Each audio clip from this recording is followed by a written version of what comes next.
বিরোধী শূন্য করতে চেয়েছিল বীরভূমকে, তাদের কি অবস্থা।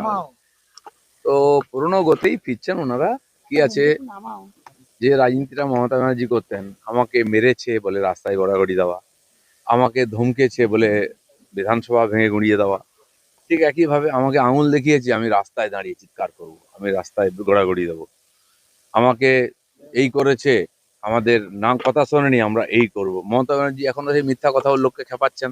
আমরা দেখতাম অনেকে বলতো যে আমাদের আল্লাহকে অপমান করেছে, উড়িয়ে দেবো। নেতাও ঠিক তাই করছেন। ভেতরে ইলেকশন কমিশন তাকে কি বলেছেন আমরা জানলাম না, উনি রাস্তায় নেমে চিৎকার শুরু করে দিলেন। কোনো ইস্যু নাই, বলার মতো লোকের কাছে কিছু নেই, মুখ দেখাবার জায়গা নেই।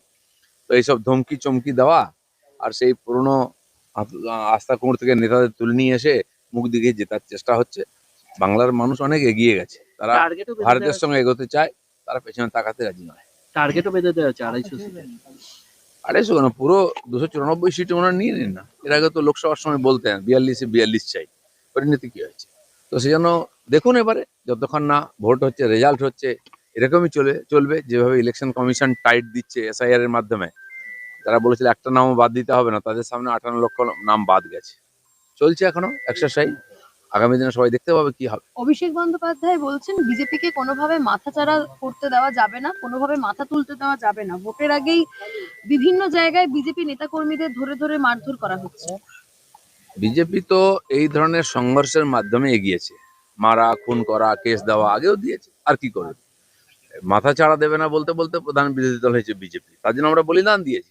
আমাদের কর্মীরা আগামী দিনেও বলিদান দিতে চায়, কিন্তু বাংলার পরিবর্তন করে আমরা ছাড়বো। অমর্ত্য সেনকে নোটিশ পাঠানো হয়েছে খসড়া তালিকার পর, আজই রাতে কি বলবো? যেখানে নামের কোনো ভুল আছে, কিছু আছে, বা যারা ভোট টোট দেন না বহুদিন ধরে, সেই সব তারা যারা অনিয়মিত দেখেছে, সেখান থেকে লোক দেখে করছে না, নাম দেখে করছে, ওরা পাঠিয়ে দিচ্ছে। আর বয়স্ক মানুষ যদি কেউ থাকেন, আমার তো বক্তব্য হচ্ছে তার বাড়ি গিয়ে ভেরিফিকেশন হওয়া উচিত। সবাইকে ডাকাতে হয়, কিছু লোক বসে র্যান্ডাম আর নোটিশ পাঠিয়ে দেয়। যারা পাঠাচ্ছে তারা তো কর্মচারী, তারা তো জানে না কাকে পাঠাচ্ছে। কিন্তু বিশেষ ক্ষেত্রে নির্বাচন কমিশনে দেখা উচিত, কোনো সমস্যা থাকলে বাড়িতে গিয়ে সংশোধন করে নেওয়া উচিত। চলতি মাসে সিঙ্গুরে প্রধানমন্ত্রীর সভা।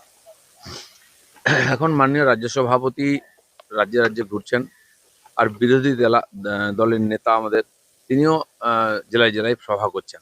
তো জানুয়ারি মাসে সমস্ত জেলাতেই কোনো না কোনো নেতা সভা করে নেবেন। আর মাঝখানে মাঝখানে মাননীয় মোদিজি, মাননীয় অমিত শাহজি, তারাও আসবেন। মাননীয় জগৎ প্রসাদ নাড্ডা আমাদের প্রেসিডেন্ট, তিনিও আসছেন।